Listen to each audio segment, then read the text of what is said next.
Good morning, millennials. Welcome back to the Morning Toast. Happy Thursday. It is a gloomy Thursday here in New York City. But hey, Claude, how you doing? Good morning, millennials. Welcome back to the Morning Toast. I am doing good. It is, I haven't stepped outside or even opened my window, so I don't know what kind of day it is in New York, but I just know I'll be staying inside. Therefore, it's not important what it is going on outside. It's actually, this is beautiful quarantine weather because it's nothing that tempts you to want to leave your house. And so when I woke up this morning and I could see through the shades that it was a little gloomy, I got sort of pumped and I had to rack my brain and make sure I didn't have plans to leave the house today, which I don't. And I'm stoked. Actually, you're coming over later, so you will be leaving, but that's later. The whole weather could change by then. So funny. I was having this conversation with Ben last night. Because in the beginning of quarantine, it was unfathomable that we wouldn't be able to leave our houses for so long. And now that we've been in it for a while, I honestly can't imagine life not in quarantine. And we just started phase 1 in New York, so I know that it is going to eventually come to an end. There's light at the end of the tunnel, but I'm kind of sad about it. I don't want to leave. No, now that there's light at the end of the tunnel, I'm sort of cherishing these last few weeks in the queue.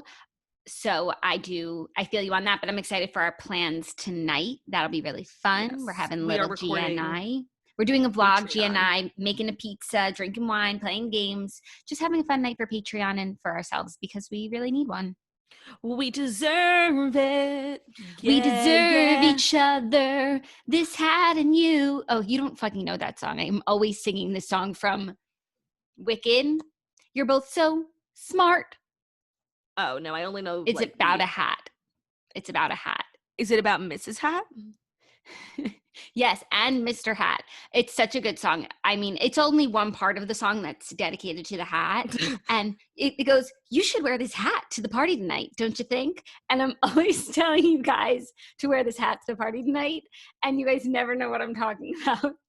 But right over our heads. Some Broadway steens are going to know what I'm talking about. And this one's for you. Well, we have a great show. We are not recapping Real Housewives of Beverly Hills because much to my chagrin, it wasn't on last night and New York is not on tonight either. They are on hiatus till July. I don't know.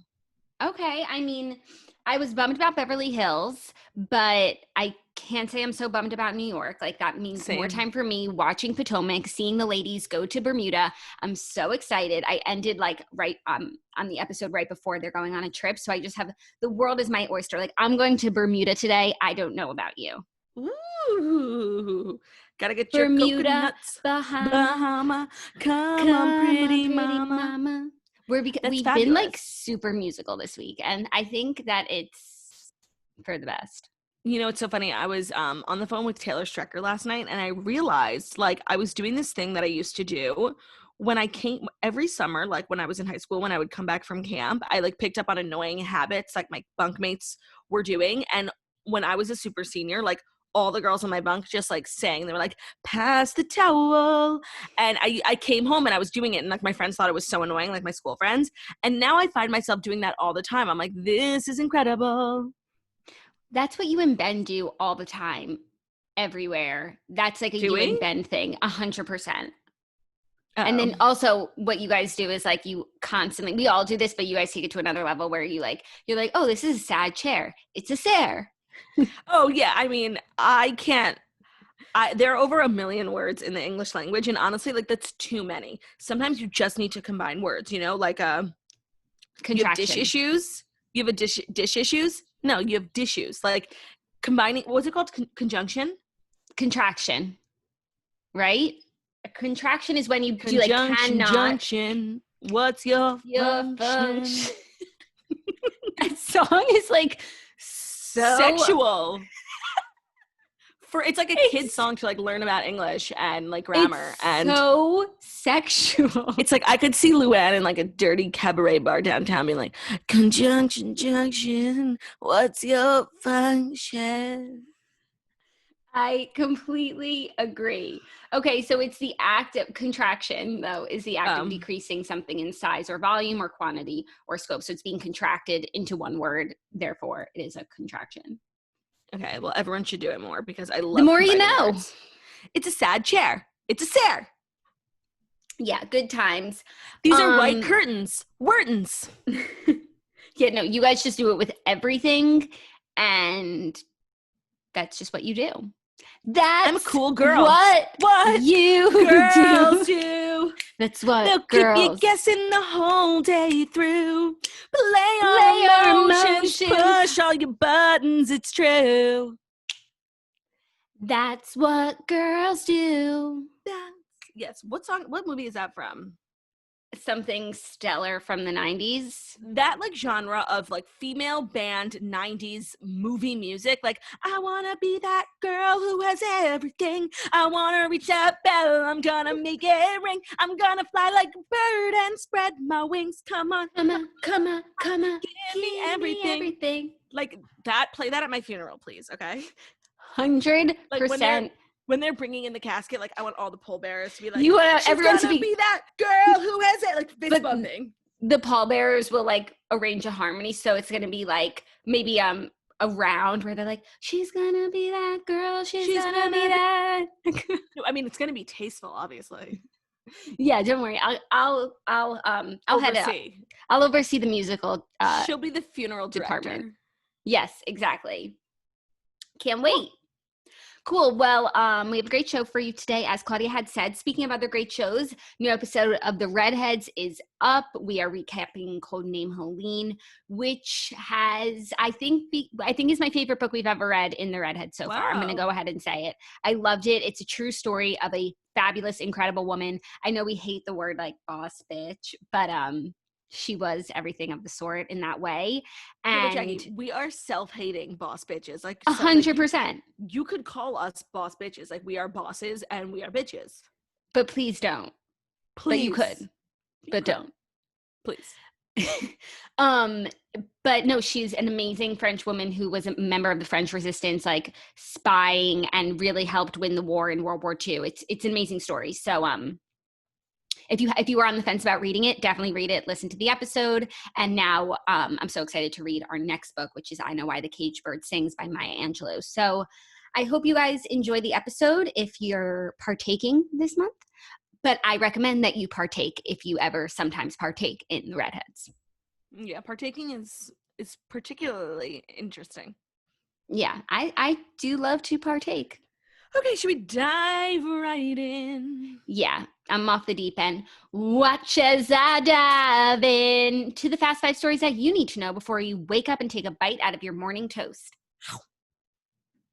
Yes, Jackie, that is true. But, I'm getting actually so many DMs about people being like, what was that company that you guys talk about on the toast that takes like your photos and your old home videos and digitizes them for you? And with Father's Day coming up, it is the perfect time to talk about Legacy Box, a very simple mail-in service to have all your videotapes, camcorder tapes, film reels, and pictures digitally preserved on a thumb drive, DVD, or in the cloud. If you have some of your favorite memories with your dad for Father's Day coming up, like him teaching you how to ride a bike, father-daughter dance at your wedding, make sure you can get your Legacy Box for your dad because that's like such a good gift for dads. Totally. Legacy Box helps bring new life into your old media by unlocking those trapped family memories and putting them on a modern digital format that's easy to use. It's ensuring that your family's legacy is digitally preserved so it can be passed down, which is just as important as creating those memories. Legacy Box is a way for you to easily and affordably digitally preserve your past. The process from start to finish is super easy. You pack and send all your materials. Their team digitizes everything by hand, and then you enjoy. Get back perfectly preserved digital copies on a thumb drive, DVD, or the cloud, ready to watch, share, and enjoy. Plus, they keep you up to date with regular email updates throughout the process. Legacy Box is the world's largest digitizer of home videos and photos and has helped over 750,000 families digitally preserve the past. Rediscover your glory days by digitizing these irreplaceable heirlooms with Legacy Box. Win the Favorite Kid Award this Father's Day and give Dad a present he'll never forget. Get started preserving your family's legacy. Go to legacybox.com/toast to get an incredible 50% off your first order. Buy today and take advantage of this exclusive offer. Send in when you're ready. Legacy Box is great for you or someone you love. Go to legacybox.com/toast to save 50% off while supplies last. So like we said, a great gift for Father's Day, which is coming up. And if you are lucky enough to have a dad, he might really like this. Yes, sign on, get a great gift for Father's Day, or sign on and get your memories right. Or get it for yourself. 100%. Treat yourself. Like, this is a gift, but it's also an essential. You know, it's one of those things like you get for someone, but you know, like you're going to be the one using it. Yeah, no, it's like everyone should have one. So yes, it's a gift, but I'm just getting you something you should have, Yeah. you know? Yeah. Okay, first story, piggybacking off of the big news from yesterday, but Lisa Vanderpump is speaking out after 4 Vanderpump Rules stars were fired. She said, quote, "I condemn all forms of racism." Quote, "This is from her statement. Over the past 2 weeks, many things have been brought to my attention of which I and many others were previously unaware. It was necessary for me to be quiet until now, until decisions had been made. Now I can speak freely from the heart," she said. She referenced the recent tragedies in the world, including the death of George Floyd while in police custody and the coronavirus pandemic. She said, "As we've seen such devastating sadness that has played out globally, we all have a part to play to create a kinder, more just society. My hope is for this generation to treat each other with respect and humanity and realize that actions have and should have consequences." She talks a little bit about her business and how I think she's addressing some of these claims that, you know, the show is not diverse at all. And she says that she has a lot of different people from different backgrounds that work in her restaurants, but the show focuses on this one group of friends. Okay, but like that's not what we asked. We Right. know that your restaurants are quote unquote diverse. Honestly, like this is a nice statement, but I feel like it totally missed the mark on what people are upset with her about, and that is one, the lack of diversity on the show, and two, some of the claims that Faith had to say about Lisa Vanderpump. She had choice words for Lisa and said that at one point Lisa told her to act like Nene Leakes. Yeah, so she did not address No. that. She just sort of discussed what's been going on in her show and in her world and in the world in general. I think generally speaking, it was a very warm statement. She's not dragging any of the people who used to work for her, but she's also not condoning what they did in any way, shape, or form. Yeah, I mean, to be honest, like the statement was, I didn't learn anything new. And it definitely felt like she had to say something because there's so much conversation being had like around her show and her restaurants. But I don't really feel like it accomplished anything or really gave me any answers in terms of Lisa's involvement. It just seemed like she kind of took herself out of the equation. I think that she's not in the equation at No, I all. mean, but she is. Faith had something to say about her. Yeah, and also she is in the equation, like when she wants someone to be fired. But I guess Kristen and Stassi never worked at her restaurants. Like she fired James when she thought that he needed to be fired. So she does have the power over her restaurants, but not over the show. I think that she definitely has power over the restaurants. I do think she has a lot to say. I think like her voice is heard when it comes to casting, hiring, firing on the show. I definitely think she has input. I'm not sure. I'm not totally convinced. It would make sense if she did, but I could also see how she might not. Additionally, Andy Cohen broke his silence on Stassi and Kristen being fired. He said, quote, "There's so much happening in the Bravo universe. I will say this, there's so much to talk about Vanderpump Rules." And then, of course, the reunion ended up airing last night. He said this on his radio show. He said, "I will say this about what happened. I absolutely support Bravo's decision. I think it was the right decision. And I want to remind people, because I've been getting so many tweets and messages and whatever about Vanderpump Rules and Southern Charm and other shows. I feel like I have to remind people of this all the time. I'm not in charge of programming at Bravo anymore. I am not an executive producer of Vanderpump Rules. I don't have anything to do with the show except I love it and I host the reunions. I don't produce the show, so what I want people to know is that I have no say in hiring and firing." I had completely forgotten that. Like, I just associate Bravo with Andy and like that he is the head of Bravo, and he's told us so many times that he is no longer, but that just like, it doesn't make sense to me, so I refuse to acknowledge it. Yeah, and sometimes, like, even if it's not a Housewives show, like, I know he slaps his name on as an executive producer, which I think is just a part of his deal with his production company and Bravo. But I do think that was important for people to remind him, because Bravo fans, especially, like, the crazy ones on Twitter, like, they take their pitchforks to Andy's profile when they're unhappy about something, when at the end of the day, like, he's actually not the person making these decisions. So I think it was very important for people to, for him to remind people of that. Yeah, I needed to be reminded for sure, because when I think about Bravo making decisions about Stassi and Kristen, like, I think Andy's in the room and but does Andy like them? What does Andy think? And it really Andy is talent just like them. Yeah, and I think that part of the confusion comes from like him also being the host of Watch What Happens Live. Like, he doesn't only have the Housewives on Watch What Happens Live. He has Southern Charm, he has Vanderpump Rules. So it is confusing, and I see why people think of him as like the punching bag. No, but it's also like he does the reunions, like, and he started hosting Watch What Happens Live because he was the executive producer at Bravo, and the head man in charge is going to talk to all the people on the TV shows. It was like a genius idea. Along the way, he stopped being the head man in charge, and we just like got the memo but chose not to read it. Yeah, no, because it's like business stuff. It's in his book a lot too, because his book is like basically journal entries, and he journals around the time where he gets this huge deal with Bravo, where basically Andy runs Most Talkative Production Companies, which is a production company that puts on a lot of the Bravo stuff. And so he now, I think, works at the production company, but the production company has an overall deal with Bravo. So he's still very much connected to Bravo, but he's not in 30 Rock anymore. Yeah. It's so like confusing. B2B. It's so B2B. It's an internal thing. It's a need to know thing. Yeah, but I guess now we needed to know, and he is sharing that information with us. Well, then that sucks because he's getting the brunt of like everyone's frustrations like on social media when he's actually not the man who makes the decisions. Yeah, for sure. Interesting. I see you're changing your sheets back there. How's that going?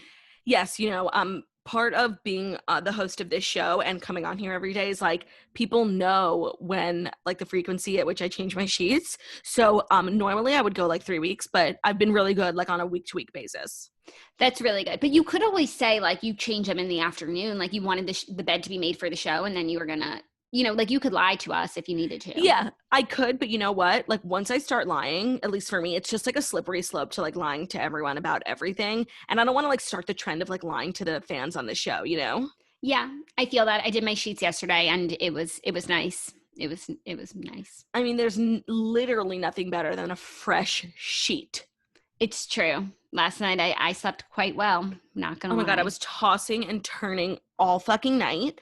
It was the worst night's sleep. Like I don't know what's wrong with me, but like I've been up all night like thinking, but I'm asleep. Does that make sense? Yeah, that does make sense. I wonder what. I need to like turn my brain off. Yeah, maybe you need to drink more water. Maybe you're dehydrated. I sleep like that when I'm dehydrated. Oh, that's interesting. I mean, I have because I sleep like that when I've been drinking alcohol.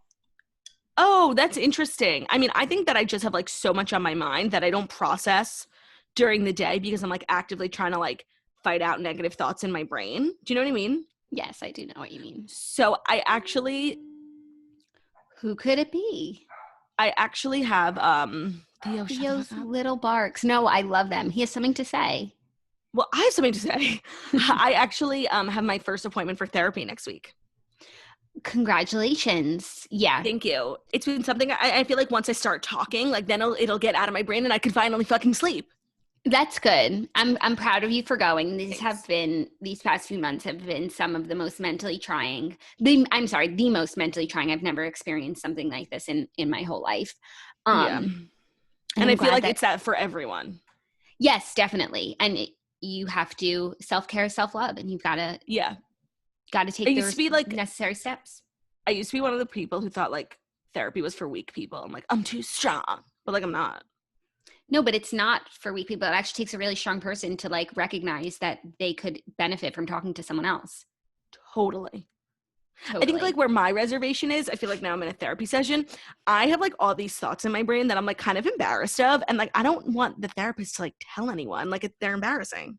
Well, you know what I've learned from meme culture? It's that like we all have the same thoughts and the same weird thoughts. And like everything that you think or say that's like weird, someone else has thought the same thing or something weirder. That's a very interesting observation. Yeah. I feel like I wouldn't be a good therapist, but I feel like I could be a good, I was going to say life coach, but I don't even have my own life together. So, but I guess I know like the steps that I could take. Yeah. I bet you could find a big amount of life coaches who don't have their lives together. That's true. And I feel like you're just like setting yourself up for people to be like, Well, that's like if you're a matchmaker, you have to be married. I don't think that's true because when I think of old school matchmakers, like from the shtetl, it was always just like an older woman in the community, and I don't know that she was always the married one, like in Fiddler on the Roof, Yeah. That's always what I think about when I think of matchmakers. Okay. Are you ready for our next one? I'm normal and I think of Patty Stanger. I think of that first, and then I'm like, okay, she trademarked it, but like there's a whole matchmaking that happened for centuries before her. In shuttles and kibbutzes everywhere. Yes, exactly. Okay, but our next story is another sweet one. Another, like, I guess, just piggybacking off of yesterday's story, Caitlyn Jenner's publicist is working overtime this week because Kendall and Kylie Jenner celebrate Pride and their dad, Caitlyn. They say, quote, she is our hero.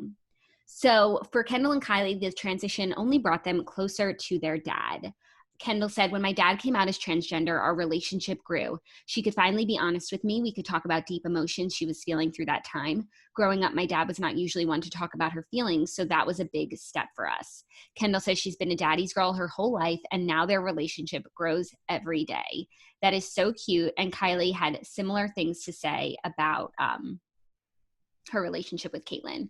Quote, my dad has always been an inspiration to me, from winning the gold medal at the Olympics to getting her pilot's license. However, watching her live out her true self has been the most inspiring of them all. The sisters agree, quote, she's our hero. Wait, that's actually really cute. And I guess it answers some of the questions we had yesterday about where the Kardashians landed in their relationship with Caitlyn. Sounds like it's all Gucci. The Jenner girls always had Caitlyn's back, and I think they were the most torn. Whereas the Kardashian girls were always Team Kris. But I think ultimately everyone wanted what was best for the Jenner girls, and therefore everyone has come together. And whenever I think about this family, I just think about Nobu Malibu for some reason. Yeah, I feel that. And I've just been seeing like pictures on Just Jared and stuff, and they're really like inspiring, where like Demi Lovato and her boyfriend are leading Nobu Malibu. Like people are going to restaurants. I don't know. And then did you see the other day, like Kylie went to a club, Bootsy Bellows? Excuse me? I saw it on Daily Mail. Like she was with Phi, Kendall's friend. I think they like rented out the whole club and like went to the club. Oh my God. Like that is the level of wealth I aspire to. And that's exactly how I would spend my fucking money. Like rent out the hottest club in town during quarantine. Yeah. Oh my God. I'm like so jealous. How did I miss that? I don't know. It was a very low-key story. I saw it on Daily Mail Snapchat. I should go there more often. Oh, we were just talking about that. I mean, I don't have a Snapchat anymore because like it's not really like the platform I like live for anymore. It used to be. But when they launched that whole like Discover page with all these different media outlets, like it was so unnecessary, except the Daily Mail story. It's just filled with, first of all, fabulous celebrity photos. So if you're like a pop culture enthusiast, you'll get the best paparazzi photos in all the land. And then they have like the weirdest stories, like cult family of 50s found in bunker in Idaho. Like they have the weirdest shit, this weirdest like science stories. Like it's actually just a fabulous roundup of what's going on in the world. Yes, it very much is. I use Snapchat from time to time because I do like their camper filter. Oh, so yes. I head over that way on my phone. If spending so much time on TikTok has taught me anything, it's that the youths of our generation are actually still using Snapchat quite frequently. Great. I'm happy for them. Know that I am. Yeah. Okay. You ready for our next story? No. Why not? Because I have something to say. Say it. You should just let it out. That's the theme of this episode. Just let it out. Okay. Well, I was going to talk about this in therapy, but I guess I'll just say it here. Today's episode is brought to you by Noom.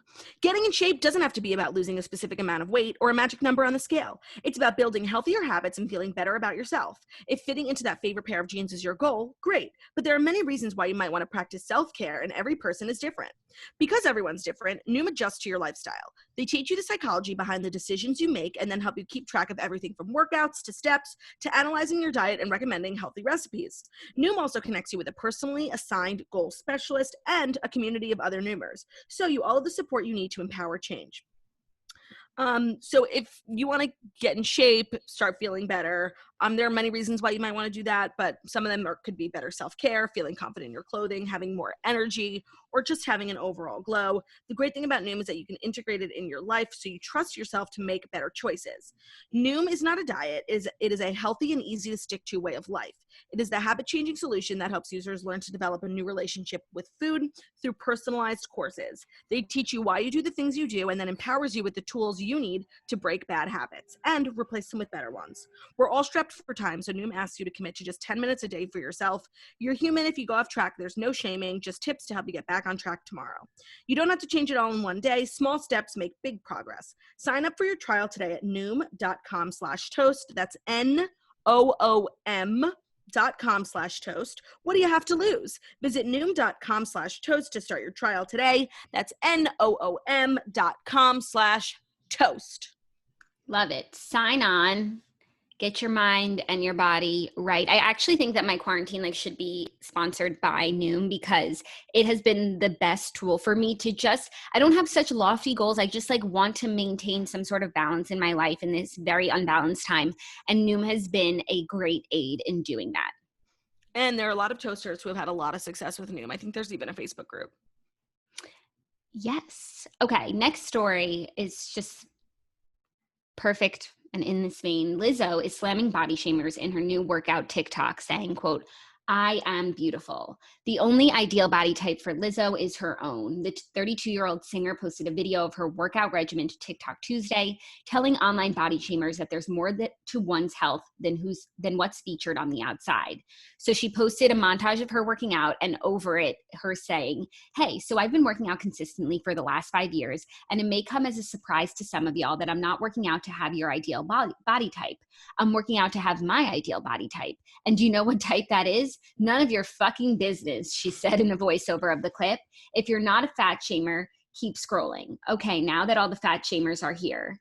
And she continued to say, "I am beautiful, I am strong, I do my job, and I stay on my job." I actually saw this TikTok in the brief amount of time I spend on TikTok, and I just absolutely loved it. Yeah, you know what? I have, like I said, been spending so much time on TikTok, and Lizzo is just a fabulous creator. She's on all the trends. She duets with her fans. She's really, really good at it.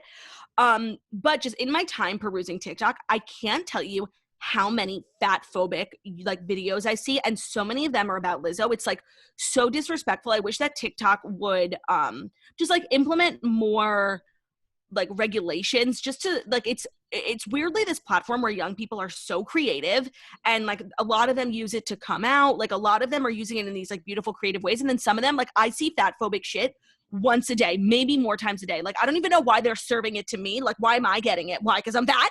But it's just they need to do a better job, because so many young people are on this app and they're so influential that it's just really saying, it's sending a bad message with how much fat phobic content is on there. I can't believe some of the shit I see. Yeah, wow. I haven't seen a lot of that, but I imagine that you spend more time there, so you've seen more. And that ain't right. That ain't right. But good for Lizzo for, first of all, standing up to the haters and just doing it in a fabulous way.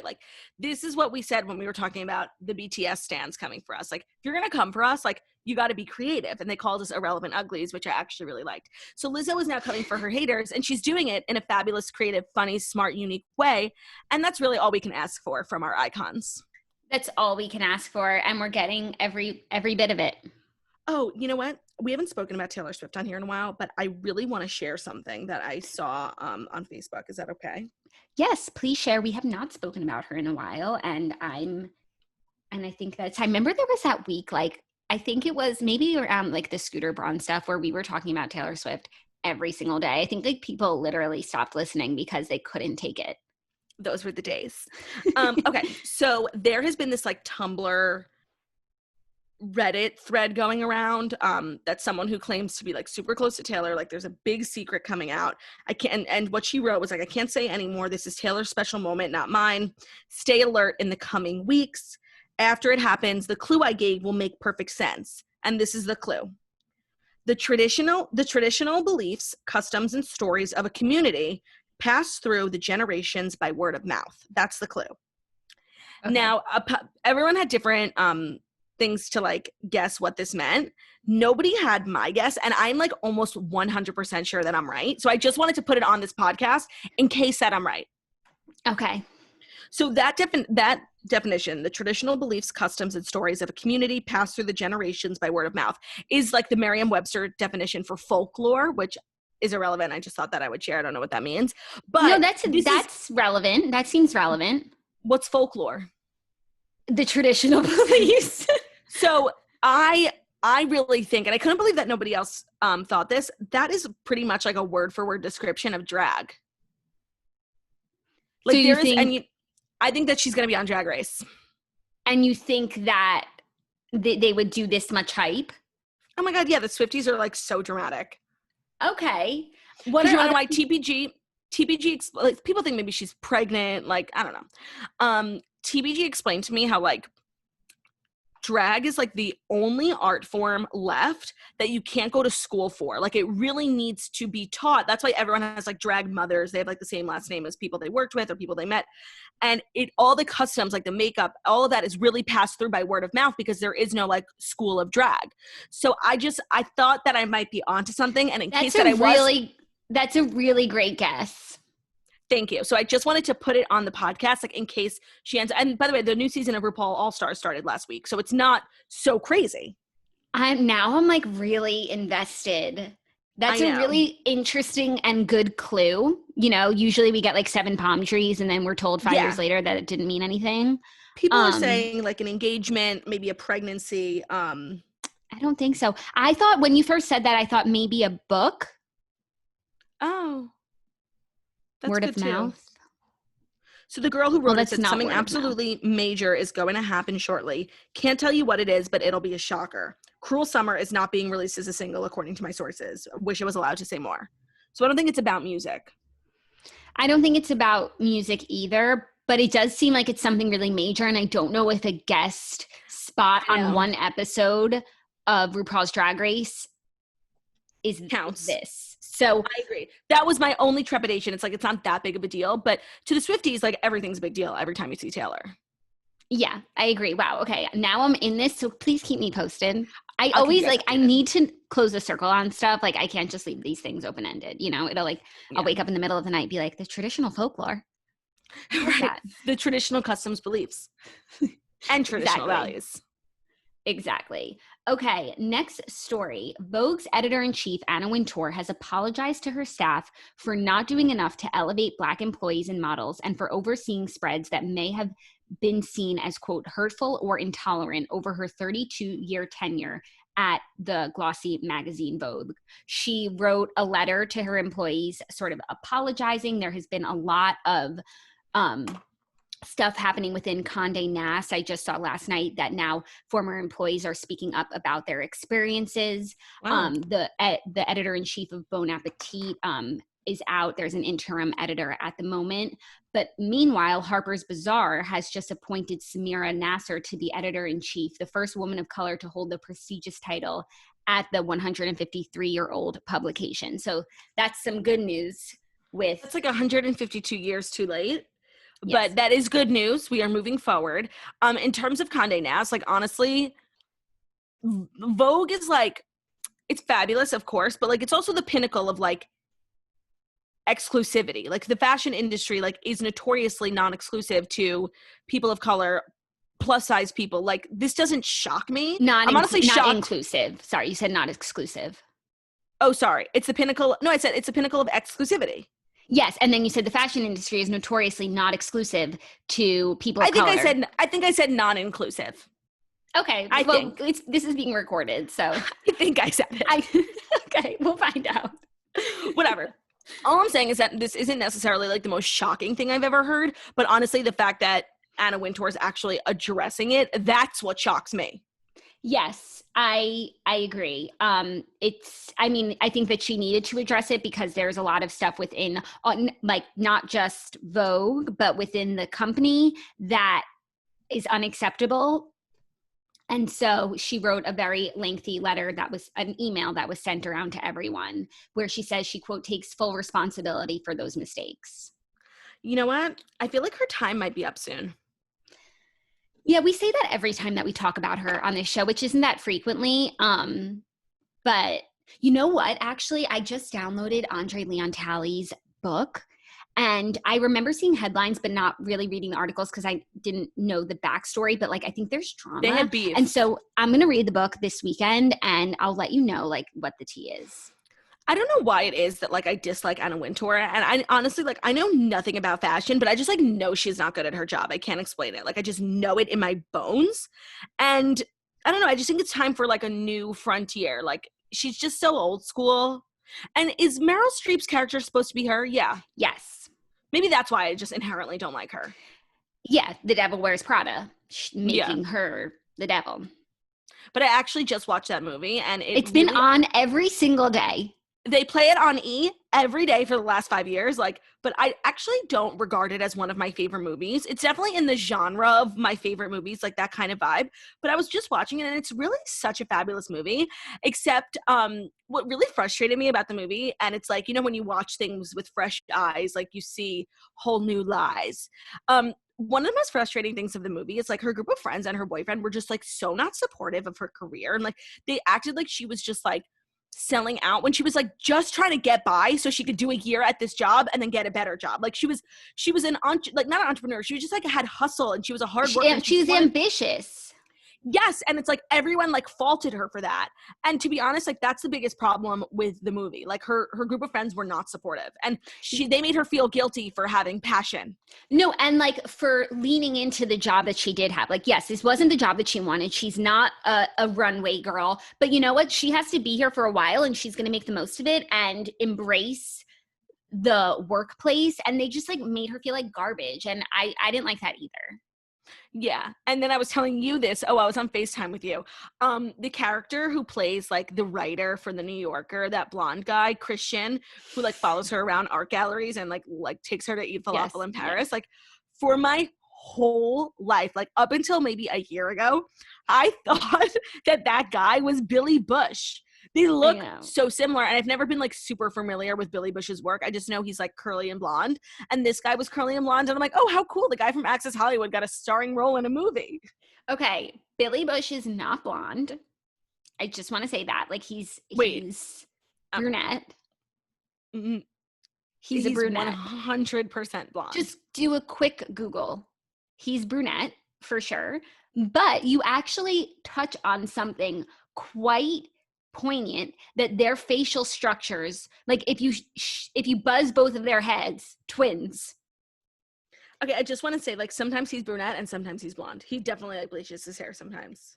Billy Bush. Okay, let me look. Images. Oh my God, Claudia, like that's just not a blonde.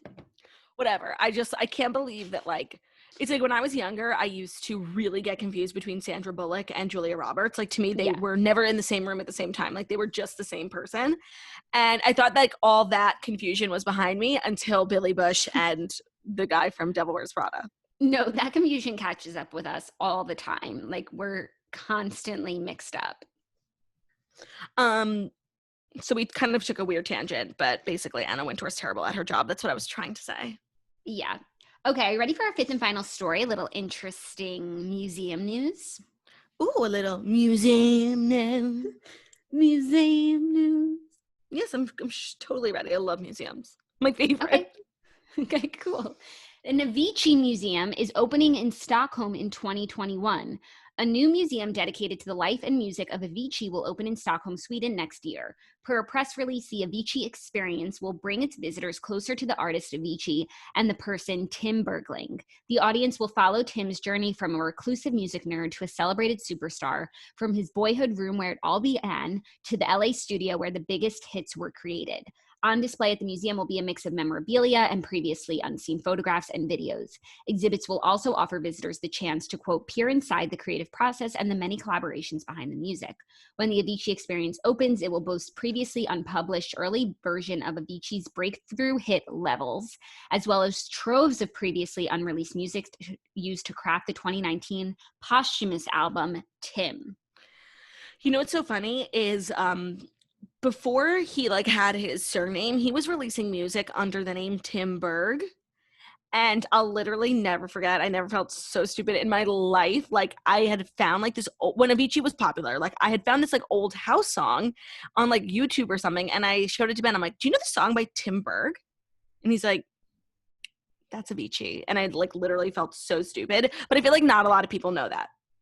No, not a lot of people know that. I do feel like I've heard that story before, but still feels like the first time. It feels like the first time. You know what? I'm curious if this museum's going to have like a hallway dedicated to the mysterious death of Avicii, you know, because there are many conspiracy theories. There are many conspiracy theories. Did you watch the documentary about him? Mm-mm. It was so good. I feel like I care so much more about this museum and Avicii and like the incredible talent that he was because I saw that documentary. Like it really gave me perspective into understanding like what a phenomenon he was, but also what he dealt with in his life. And I don't have plans to go to Stockholm anytime soon, but I would, if this museum were in New York, I would definitely go to it. Yeah, I mean, when you think about like the arc of like music and just like where we've come from in the last like 20 years, Avicii was like the first person playing like beats on the radio. Like now it's like popular, every song has like a beat break, and like some songs don't even have lyrics, it's just beats. But like he was really the first person. And I remember when I first heard Levels, like it was so revolutionary. Like it was just beats, no words. Like it was really like a game changer, and the fact that they played it on the radio was so crazy, and it totally changed the landscape of like electronic and pop and like every type of music Dance forever. music. Yeah, I agree. The song Levels like just shifted where we were going in terms of music, and Totally. he's one of the greats. His story is just kind of like tragic and sad, but I'm glad there's going to be a museum that will celebrate his life and his legacy. work. Yeah, Same. I love this idea of doing museums for people. I've not really heard of this, but now I'm just like starting to think of other major celebrities or talents that I could like use a museum from. Anthony Bourdain, Kobe Bryant. Yeah. The Kardashians. Okay, but they're alive. I know, but like still that way they can like have input. Yeah, I guess. I mean, not everyone can do it. Like you have to have accomplished so much. Like Avicii had fans like from all over the world, like millions and millions. Like this is actually going to be a popular tourist destination for Stockholm. Yeah, and now it's reminding me of the Taylor Swift like reputation. It wasn't a museum, but it was sort of set up like one. Yeah, and I went to that and it was great. And so I like this idea. Yeah, also the Game of Thrones museum, that was also a pop-up, was fabulous. I sat on the Iron Throne. There's a picture somewhere. Yeah, fabulous. So those are the past 5 stories, and I feel as though that you needed to know them. Oh, okay. Well, I have some TV I want to recap, but before we do, today's episode is brought to you by Stamps.com. For all of our sakes, we need to avoid crowds any way we can right now. But what if you need to go to the post office? What if you need postage to send out letters and packages? Don't worry, Stamps.com is here to help. With Stamps.com, you can print postage on demand and skip the lines and crowds at the post office. Plus, you can eventually save some money with discounts that you can't get at the post office. And if that wasn't enough, Stamps.com also offers UPS services with discounts up to 62% and no UPS residential surcharges. Stamps.com brings all the services of the U.S. Postal Service right to your computer in the safety and comfort of your own home, office, or anywhere else you're hunkering down right now. Whether you're a small business sending invoices or online seller shipping out product, or you're just working from home and need to mail stuff, Stamps.com can handle it all with ease. Simply use your computer to print official U.S. postage 24/7 for any letter, any package, any class of mail, anywhere you want to send. Once your mail is ready, just leave it in your mailbox. For your mail carrier, schedule a free pickup or drop it in a mailbox. No human contact is required. It's that simple. And like we said, with Stamps.com, you get great discounts too, 5 cents off every first-class stamp and up to 62% off shipping rates. Stamps.com is a no-brainer, especially now, saving you time and money and keeping you safe in these crazy, unprecedented times. Right now, our listeners can get a special offer that includes a 4-week trial plus free postage and a digital scale without any long-term commitment. Just go to Stamps.com, click the microphone at the top of the homepage, and type in toast. That's Stamps.com, and enter toast on the microphone at the top of the page. Stay safe, my friends. Stamps.com. Thank you, Stamps. Thank you, Stamps.com. They are so pertinent to the situation right now because when I walk down the street, the only place that has a line around the block is the post office and people trying to send out packages. And with Stamps.com, like skip the lines, send the packages. And by the way, now at like UPS and the post office, there's only one person allowed in at a time. So like you have to wait outside. So if it's hot, like, oh my God. The lines are around the block. Torture. It's like the hottest club in town. Okay, so quickly, I watched Watch Happens Live last night, and they had Tamron Hall and Candy Burris talking like pop culture, but also, you know, the current climate, what's going on in the world. And there was actually a very, very sweet moment, and everyone makes fun of Candy on Real Houses of Atlanta for crying, like, all the time, but she cried on Watch What Happens Live, and it was, like, so, like, everyone got choked up because Andy was like, they both have young kids, and they're like, how do you explain, like, what's going on, you know, to your kids, and, like, how do you teach them about racism, because this is something they're, you know, sadly gonna face. And Candy was like, you know, we had such a uncomfortable conversation and, like, a sad one, because their son, who's super young, like, just dressed up as a cop for career day, and she was, like, trying to explain to my son that, like, a cop did a bad thing, was like, it was like his whole belief system was, like, shaken up, and, like, everyone was just, like, crying at this story, and, like, honestly I was crying too, like, it was so sad, and, like, just such a real sad.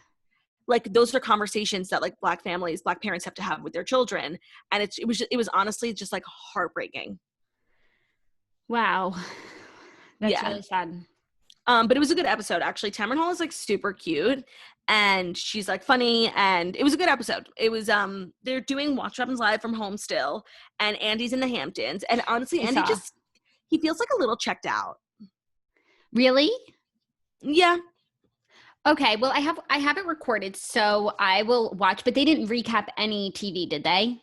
No, and I was really watching to see if Andy was going to make a comment on any of the Vanderpump Rules drama, or if Candy was going to say something, because on that Instagram post on the Bravo TV Instagram where they made the announcement about the firing, like, so many cast members from different shows were, like, leaving comments, like, in support of, and Candy was one of them. So I was just curious if, like, anyone was going to bring it up. Yeah, but they didn't. They didn't. Okay, well, I guess that's why Andy brought it up on his radio show this morning. And I guess, like, Andy's just trying to, like, distance himself as, like, the decision maker. Yes. And if he addresses it, then it's, like, it's on him to address when it's not his decision and it's not his show. And then it's on him to address, like, every time something happens, and he's trying to let people know that he's not in that role. So I guess that makes sense. Where are you at on Potomac? I'm like towards the end of season 2, but they're about to go to Bermuda, and Giselle and Monique are still, like, at odds. I hope eventually one day, like, right now their beef is just sort of surface, and I feel like they're just not understanding each other from the get-go, but I think that they'll come together. It seems like that happened season 1 too. That always happens, where, like, a new person comes in and someone's just, like, standoffish towards them just because. Yeah, and you know what? Like, Giselle's my favorite, but I don't always, like, agree with what she does or says. I just, like, love her, and I gravitated towards her from the very beginning. But she can be, like, a little harsh. I totally agree. And that's what I was saying when I said season 1, like, she was my favorite, but pretty much every argument she was in, I just wasn't on her side, you know? Yeah, which is weird, because I'm used to, like, standing for people who I just, like, apologize for and agree with, like, everything they say. But with Giselle, it's like, I just see past it. Like, I just love her.